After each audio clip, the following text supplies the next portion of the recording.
बिस्मिल्लाहिर्रहमानिर्रहीम। अस्सलाम वालेकुम। Class 7 mathematics in text book board जाम शुरू से आज हम यूनिट 7 फाइनेंशियल अरिथमेटिक्स से एक्सरसाइज नंबर 7.2 का क्वेश्चन नंबर 6 और 7 करने जा रहे हैं। एक्सरसाइज नंबर 7.2 के 1 to 5 तक जो क्वेश्चन है वो सॉल्व करके मैंने उसकी वीडियो अपने चैनल पर अपलोड कर दी है। अगर आपको ये क्वेश्चन समझने हो तो मैं डिस्क्रिप्शन बॉक्स में इनका लिंक दे दूंगी, आप वहां से देख लीजिए। Question number 6, a refrigerator is sold inclusive of 70% GST for rates 35,375. Find the actual cost of the refrigerator. यहाँ पर हमसे कहा जा रहा है कि एक रेफ्रिजरेटर की जो कीमत है वो टैक्स के साथ 17% टैक्स उसमें मौजूद है, उसके साथ बन रही है 35,375 और हमने मालूम करनी है रेफ्रिजरेटर की असल कीमत। तो यहाँ पर आप बात को जरा समझें गौर से ताकि आपको ये सवाल करते हुए या इस तरह के सवाल करते हुए आसानी हो। कहा जा रहा है कि ये जो आइटम है रेफ्रिजरेटर, इसकी कीमत बताई गई है 35,375। इस 35,375 में टैक्स की कीमत भी मौजूद है, यानी कि टैक्स भी लिया जा रहा है। हमने क्या मालूम करना है? एक्चुअल कॉस्ट ऑफ रेफ्रिजरेटर, यानी कि रेफ्रिजरेटर की अपनी असल कीमत मालूम करनी है। 17% जो टैक्स इसमें लिया गया है उसको हटा के। तो इस सवाल को सॉल्व करने के लिए जो फॉर्मूला है वो यहाँ पर मौजूद है और इसी फॉर्मूले से हम ये सवाल सॉल्व करेंगे। क्वेश्चन 6 और क्वेश्चन 7 सेम इसी फॉर्मूले से सॉल्व होने। फॉर्मूला है item cost is equal to total cost 1.17, यानी कि आइटम कॉस्ट को मालूम करने के लिए हम टोटल कॉस्ट, जो भी आइटम की टोटल कीमत है टैक्स के साथ, उसको डिवाइड करेंगे 1.17 से।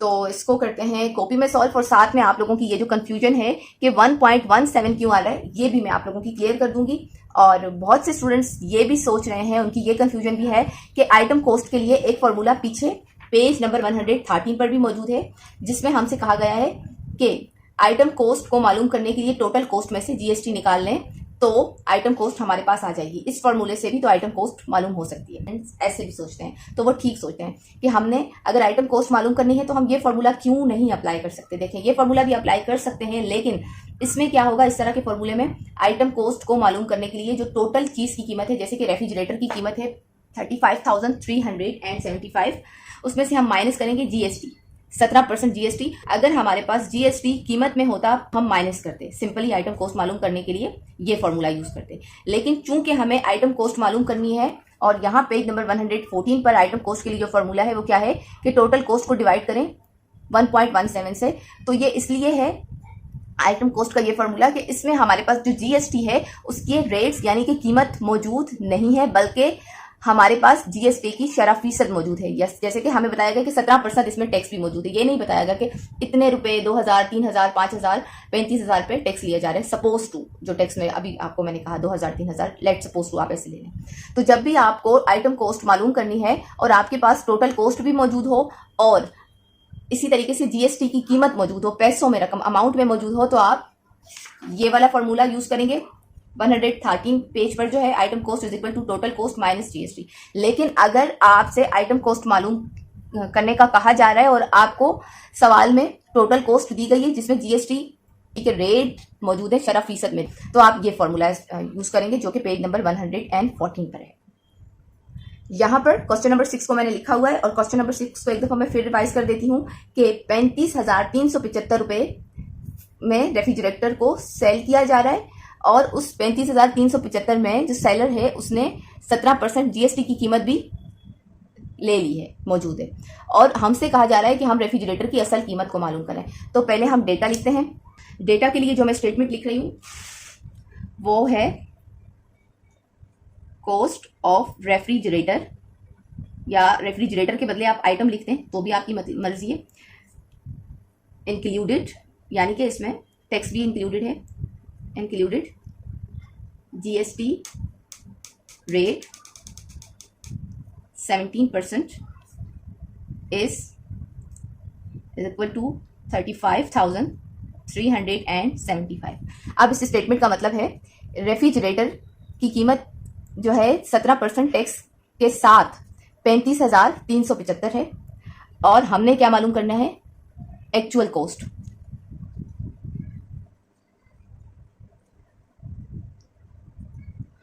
17% टैक्स को काटने के बाद जितने पैसे बचेंगे वही रेफ्रिजरेटर की असल कीमत है। एक्चुअल कॉस्ट को मालूम करने के लिए हम इसका फॉर्मूला लिखेंगे। फॉर्मूला मैं आपको पहले बता चुकी हूँ। फॉर्मूला है item cost is equal to total cost divided by 1.17। अब ये 1.17 की कंफ्यूजन मैं आप लोगों की दूर करती हूँ कि ये 1.17 क्या है। 17% टैक्स मौजूद है, ठीक है। अब रेफ्रिजरेटर की एक अपनी मुकम्मल कीमत है, क्या है, जो कि टैक्स के अलावा उस चीज़ की अपनी एक पूरी कीमत है, और फिर उसके अंदर 70% टैक्स भी मौजूद है। यानी कि कोई भी चीज़ जो हम खरीदते हैं उसकी अपनी एक मुकम्मल कीमत, जैसे कि 100% उसकी अपनी कीमत है। अब उसके अंदर 17% हम टैक्स भी दे रहे हैं, चीज़ की कीमत पूरी दे रहे हैं और फिर ऊपर से हम 17% टैक्स भी दे रहे हैं। 100% हम चीज़ की कीमत दे रहे हैं, फिर से रिपीट कर रही हूँ, और उस 100% चीज़ की कीमत को देते हुए हम उसके ऊपर 17% टैक्स भी दे रहे हैं। तो ये क्या, अगर मैं इसको प्लस करूँ तो ये क्या हो जाता है, 117%। इस तरह से आ गया। अब यही 117% यहाँ पर हमारे पास डेसिमल में लिखा हुआ है। अगर मैं 170% को फ्रैक्शन में लिखूँ तो ये 117 और परसेंट नीचे आ जाएगा 100 में, इस तरह से। और अगर मैं इसको डेसिमल में लिखूँ 117 डिवाइडेड बाय 100 को, तो इसका डेसिमल अगर मैं यहाँ पर मैं रफ वर्क में आपको करके दिखाती हूँ, ये 100 लिखा और ये 117। अब मैं इसका डेसिमल करना चाह रही हूँ, तो 100 की टेबल में 117 नहीं आता, लेकिन 100 आता है। 100 1 100, पीछे से बचा 17।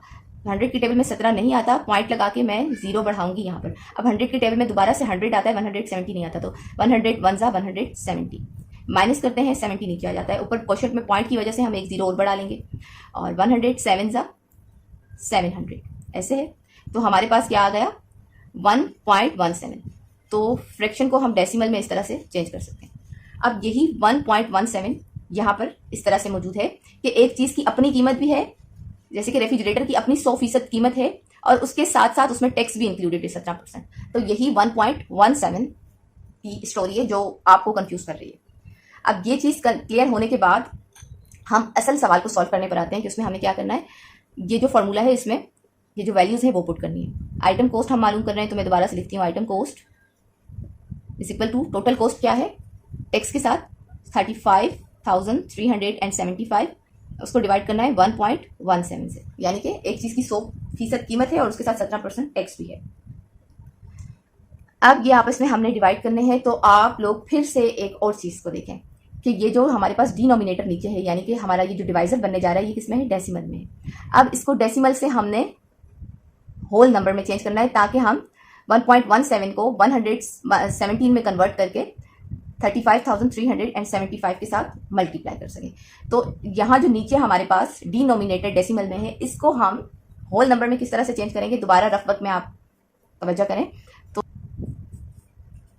इसको मैं कर देती हूँ रेस, ताकि हम इजीली अपने रफ वर्क में बाकी की जो कन्फ्यूजन्स हैं उनको भी दूर कर सकें। तो 35,375 डिवाइडेड बाय 1.17 लिख दिया मैंने यहाँ पर। अब मुझे ये जो नीचे डिनोमिनेटर है, इसको क्या करना है, चेंज करना है होल नंबर में। तो मैं क्या करूँगी, ये पॉइंट मुझे हटा देना है। तो पॉइंट हटाने के लिए मुझे इसको फ्रैक्शन में चेंज करना होगा। नीचे वाला ये जो है ना, इसको डिनोमिनेटर को मैंने अपॉन में यहाँ पर 1.17 को रखा, और नीचे ये जो पॉइंट हटाते हुए 1 लगा दिया पॉइंट की जगह, और आगे जितने डिजिट हैं उतने 0 बढ़ा दिए। अब ये क्या हो गया, ये पॉइंट हट गया, तो ये हो गया 117 डिवाइडेड बाय 100। अब चूंकि मुझे तो सिर्फ ये चेंजिंग लानी थी, अब इसके बाद हम क्या करेंगे, ये जो 100 है इसको ऊपर ले जाएंगे नोमिनेटर के साथ मल्टीप्लाई में, यहाँ से हटा देंगे, ये हो गया यहाँ पर शिफ्ट और यहाँ से हट गया, और 117 एज इट इज़ अपनी जगह पर आ गया। और इसके बाद हम 35,375 मल्टीप्लाई करेंगे 100 को, तो हमारे पास आ जाएगा 37,500। यहाँ मैं लिख देती हूँ खुला करके, 35,37,500 से आप होल नंबर में 117, ये इस तरह से आ गया। ठीक है, अब ये डिवाइड हम आसानी से कर लेंगे। 35,37,500 डिवाइडेड बाय 117, यानी कि 35,375 बाय 1.17 है, वो अब किसके बराबर हो गया, 35,37,500 डिवाइडेड बाय 117 के। और अब हम इसको इजीली रफ वर्क में डिवाइड करके अपना आंसर लेकर आ सकते हैं। अच्छा, यहाँ अगर मैं इसकी डिवीजन करती हूँ तो ये बहुत लेंथी है, यहाँ नहीं आएगी, तो मैं ऐसे करती हूँ, इस तरफ इसकी डिवीजन करती हूँ। 117 डिवाइडेड बाय 35,37,500। 137 की टेबल में 35 तो नहीं आता, लेकिन 353 से कम की रकम आती है 3 पर। तो 117 3 जा 351, माइनस करने पर बचता है 2। अब ऊपर से हम एक डिजिट उतारें 7, और 117 के टेबल में 27 नहीं आता, तो हम लिखते हैं 117 0 जा नथिंग, माइनस करते हैं 27 में से 0, तो ये 27 नीचे आ गया। अब एक डिजिट और नीचे उतारते हैं 5, अब हो गया 275।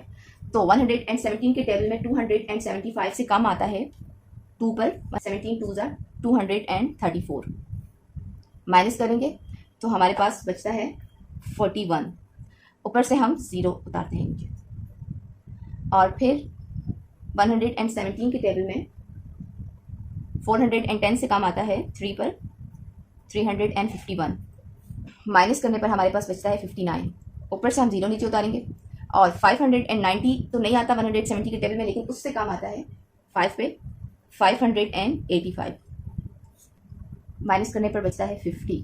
अगर हम आगे चलाएं, पॉइंट लगा के 0 बढ़ाएं, तो ये नॉन टर्मिनेटिंग डिवीजन है और इसमें कंटिन्यू चलते रहना है, ये रुकेगा नहीं। तो हम यहीं तक करने के बाद इसी को अपना आंसर कंसीडर करते हुए लिखते हैं item cost is equal to 30,235। ये है हमारा आंसर। एक्सरसाइज नंबर 7.2 का क्वेश्चन नंबर 6 और आंसर है 30,235। और सेम आंसर यहाँ हमारे पास रजिस्टर में आया है, item cost 30,230। Question number 7, a person purchased a dish washer for rates 61,000 inclusive 17% GST। Find the cost of dish washer excluding GST। Also find the amount of GST। यहाँ ये सवाल भी same उसी फॉर्मूले से ही सॉल्व होगा जिससे क्वेश्चन नंबर 6 सॉल्व हुआ है। इस सवाल में हमसे पूछा जा रहा है कि एक शख्स ने डिश वॉशर खरीदा है 61,000 रुपये का, जिसमें 17% टैक्स भी शामिल है, यानी कि इसने जब ये डिश वॉशर खरीदा तो साथ में टैक्स मौजूद था इस कीमत में। अब हमसे कहा जा रहा है कि डिश वॉशर की कीमत मालूम करें और GST को हटाकर असल कीमत डिश वॉशर की क्या है ये मालूम करें। और दूसरा हमसे कहा जा रहा है कि GST जो 17% लगा है वो भी मालूम करें, यानी कि डिश वॉशर की कीमत को अलग कर दें 61,000 में, और उसमें जो 17% टैक्स भरा गया है उसकी कीमत को 61,000 में से अलग कर दें। अब इस सवाल में 2 फॉर्मूले यूज होंगे। फर्स्ट फॉर्मूला जो क्वेश्चन नंबर 6 में हमने यूज किया है वो, और सेकंड फॉर्मूला मैं आपको बताती हूँ। जैसे कि हमने डिश वॉशर की असल कीमत मालूम करनी है, तो पहला फॉर्मूला यूज होगा item cost is equal to total cost 1.17। आइटम कॉस्ट जब हम मालूम कर लेंगे तो हम उसके बाद GST मालूम करेंगे कि उसके ऊपर जनरल सेल टैक्स कितना लग रहा है 17% के हिसाब से। तो GST मालूम करने के लिए हम GST is equal to total cost में से माइनस करेंगे आइटम कॉस्ट को। यहाँ रजिस्टर में हम इसको सॉल्व करेंगे। डेटा में मैं स्टेटमेंट लिखूंगी, dish washer total cost included 17% GST rate is 61,000, यानी कि डिश वॉशर की टोटल कीमत GST रेट के साथ 61,000 रुपये बनती है। और हम मालूम कर रहे हैं एक्चुअल कॉस्ट, यानी कि डिश वॉशर की असल कीमत। और दूसरा हम क्या मालूम कर रहे हैं, GST रेट्स। हम 2 चीज़ें यहाँ पर मालूम करेंगे। अब सबसे पहले हमने एक्चुअल कॉस्ट मालूम करनी है, उसके बाद ही हम GST रेट्स मालूम कर सकेंगे। तो एक्चुअल कॉस्ट के लिए फॉर्मूला क्या है, एक्चुअल कॉस्ट यानी कि item cost. Item cost is equal to total cost divided by 1.17। अब 1.17 की जो कंफ्यूजन है, आई होप आपकी क्वेश्चन नंबर 6 में दूर हो गई होगी, और इसलिए हम डायरेक्ट अब इसको सॉल्व करेंगे। और यहाँ पर मैं फॉर्मूले के अकॉर्डिंग जो हमारे पास डेटा है वो पुट करूँगी। Item cost is equal to 61,000, total cost की जगह हम 61,000 लिखेंगे, और उसको डिवाइड करना है हमने 1.17 से। यहाँ रफ वर्क में हम इसको डिवाइड करते हैं 1.17 61,000। अच्छा, अब दोबारा से हमारे पास जो 1.17 है वो डेसिमल में, हमने इसको फ्रैक्शन, हमने इसको होल नंबर में चेंज करना है ताकि हम आसानी से इसको डिवाइड कर सकें। तो इसको होल नंबर में चेंज करने का क्या तरीका है, ये मैंने 61,000 लिखा और नीचे हमारे पास है 1.17। इसको मुझे होल नंबर में चेंज करना है तो मैं इसकी फ्रैक्शन बनाऊंगी, नीचे वाले की पॉइंट हटा के पॉइंट की जगह 1 लगाया और उसके बाद जितने नंबर हैं उतने 0 बढ़ा दिए। अब ये किसके इक्वल हो गया, 117 के। और ये जो नीचे इसके डिनोमिनेटर में 100 है ये ऊपर यहाँ पे शिफ्ट हो जाएगा मल्टीप्लाई के साथ और यहाँ से हट गया। अब हम 61,000 को मल्टीप्लाई करें 100 से तो हमारे पास आता है 61 लाख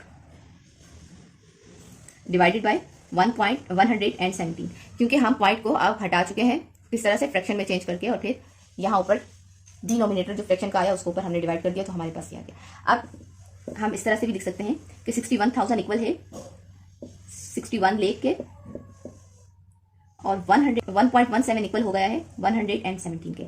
अब इसकी हम डिवीजन करते हैं 117 एंड 61 लाख। 117 के टेबल को अगर हम 5 तक पढ़ते हैं तो हमारे पास आता है 585, माइनस करेंगे तो बचेगा 225 और ऊपर से ये वाला 0 यहाँ नीचे आ गया।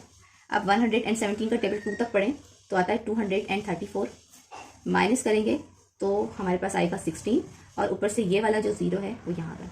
160 तो नहीं आता, 117 के टेबल में 1 तक टेबल पढ़ते हैं, 117 1 117 माइनस करते हैं तो हमारे पास बचेगा 43। अब ये वाला जो 0 है वो यहाँ आ गया और फिर हम टेबल पढ़ते हैं 3 तक तो 351 117 का टेबल 3 तक पढ़ने पर आता है।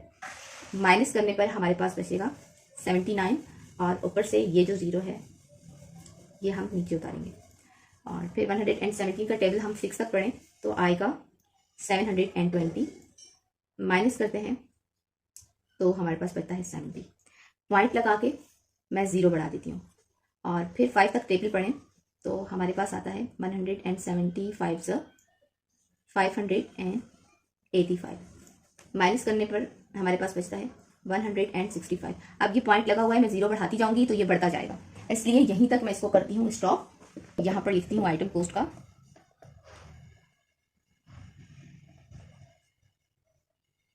5213.6.5, ठीक है। अब ये जो 0.5 है, जब हम बुक में इसका आंसर देखेंगे तो हमारे पास 0.5 नहीं होगा, डेसिमल नहीं होगा। उन्होंने क्या किया है कि ये जो 0.5 है इसको खत्म कर दिया है और ये 6 को राउंड ऑफ कर लिया है। तो मैं भी आपको राउंड ऑफ करके आंसर दूंगी। यहाँ पर ये आंसर डिवाइड करने पर आया है और जो फाइनल आंसर बुक में है वो राउंड ऑफ करने पर आया है। तो यहाँ पर मैं इसको राउंड ऑफ करती हूँ 5213.6.5। अब ये जो 6 है ये होगा राउंड ऑफ, ठीक है। तो राउंड ऑफ करने का तरीका क्या है कि जिस नंबर को राउंड ऑफ करना है उससे आगे वाले नंबर को हम देखते हैं। अगर वो 5 से 10 तक के दरमियान में हो तो हम उसको 0 में कन्वर्ट कर देते हैं और उससे जो पहले वाला नंबर है जिसको राउंड ऑफ करना है उसमें 1 ऐड कर देते हैं। तो चूंकि ये जो जिस नंबर को राउंड ऑफ करना है उसके बाद जो नंबर है वो 5 है, यानी कि वो 5 से 10 के दरमियान में ही आ रहा है ना, तो हमने 5 को 0 में कन्वर्ट करके पॉइंट लगा दिया और जो 6 है उसमें 1 ऐड करेंगे तो वो हो जाएगा 7 और बाकी के जो नंबर हैं वो एज इट इज आ जाएंगे, ठीक है। अब पॉइंट के बाद जो 0 होता है उसकी कोई वर्थ नहीं होती, तो जब हम फाइनली आंसर लिखेंगे तो हम ऐसे लिखेंगे 5.137, यानी कि 552,137। ओके, अब यहाँ पर पहले आंसर जो हमारे पास डिवीजन पे आया है वो क्या है 52,136.5, जो कि राउंड ऑफ करने के बाद किसके बराबर हो गया 52,137 के। पॉइंट हट गया और 6 राउंड ऑफ हो गया। ये हमारे पास बुक का आंसर है, मैं आपको शो करवा दूंगी। लेकिन अब हम इसके बाद नेक्स्ट एक चीज मालूम कर चुके हैं, आइटम कोस्ट, इसलिए मैं इसको क्लोज कर रही हूँ। अब इसी डेटा के अकॉर्डिंग हमने जीएसटी मालूम करनी है, ठीक है। तो नया फॉर्मूला हम लिखेंगे जीएसटी मालूम करने का। GST is equal to total cost minus item cost, और यहां पर हम दोबारा से जीएसटी लिखते हैं। टोटल कॉस्ट हमारे पास क्या है 61,000, माइनस का साइन लगा दिया। आइटम कॉस्ट हमारे पास क्या आई है 52,137। अब इसको हम माइनस करते हैं तो हमारे पास आंसर आएगा। यहाँ रफ वर्क में मैं माइनस भी कर देती हूँ ताकि आप लोगों को हर तरह की कंफ्यूजन क्लियर हो, लेकिन आप लोगों को कंफ्यूजन ना रहे इसलिए मैं इसको यहाँ पे एडजस्ट कर रही हूँ। 61,000 माइनस 52,137, तो यहाँ 10 में से 7 माइनस करते हैं 3 बचता है और ये खुद हो गया 9। 9 में से 3 माइनस किया 6 बच गए और ये क्या हो गया, ये भी 9 हो गया। 9 में से 1 माइनस करते हैं 8 बचता है और ये जब 9 हुआ है तो ये क्या हो गया 0। ये क्या है 60 में से 52 माइनस करते हैं तो हमारे पास बचता है 8। इस तरह से हमारे पास जीएसटी रेट आ गए 8863। ये जीएसटी रेट है। दोबारा से लिख भी देती हूँ। अब हमारे पास दोनों चीज़ें आ गई। आइटम कॉस्ट हमारे पास आ गई है 52,137 और जीएसटी हमारे पास आ गया है 8,863। तो फाइनली जब हम आंसर लिखेंगे, हम लिखेंगे कॉस्ट ऑफ डिश वॉशर, यानी कि डिश वॉशर की जो अपनी असल कीमत है, रेट्स हैं कितने का है वो 52,137 का, और उस पर जो जीएसटी हमने पे की है वो जीएसटी रेट्स उस पर आए हैं 8,863 और ये हमारा आंसर है। यहाँ पर मैंने रेट्स का एस नहीं लगाया। अब आपको बुक में ये आंसर शो करवाती हूँ। Exercise number 7.2 question number 7, cost of this washer is 52,137, GST rates is 8,863 और सेम आंसर हमारे पास यहाँ रजिस्टर में भी आया है क्वेश्चन को सॉल्व करने पे। यहाँ एक्सरसाइज नंबर 7.2 का 3 क्वेश्चन ऑलरेडी गए हैं, 8, 9, 10। इंशाल्लाह इसको भी मैं सॉल्व करके वीडियो अपलोड कर दूंगी और आई होप आपको ये जो क्वेश्चन नंबर 6 और 7 की कंफ्यूजन है जो आपके जहन में आती है इसके फॉर्मूले को लेकर, वो क्लियर हो गई होगी। और इस तरीके से यहाँ पर आपने एक और चीज़ सीखी कि जब भी आपके पास डिनोमिनेटर, जैसे कि यहाँ पर हम देख रहे हैं डिनोमिनेटर हमारे पास आ रहा है डेसिमल में और हमने ये जो फ्रैक्शन है इसको करना है डिवाइड, तो डिनोमिनेटर को होल नंबर में चेंज करने का जो तरीका है, जैसे कि मैंने यहाँ आपको सिखाया है, वो समझ आ गया होगा और आइंदा इस तरह के सवालों को सॉल्व करते हुए आप ये वाला तरीका याद रखते हुए आसानी से सॉल्व कर लेंगे। तो यहाँ पर होती है वीडियो एंड। दुआओं में याद रखें, दुरूद पाक पढ़ते रहें और मेरी मेहनत को थोड़ा सा अप्रिशिएट करते हुए यार वीडियो को लाइक और चैनल को सब्सक्राइब जरूर करें। और एक और ख़ास बात कि मेरी इतनी सारी मेहनत के एवज़ अगर आपको अच्छे से समझ आ गया है तो मेरी ये बात मान लें और दुरूद पाक पढ़ लें। सल्लल्लाहु अलैहि व सल्लम। अल्लाह हाफ़िज़।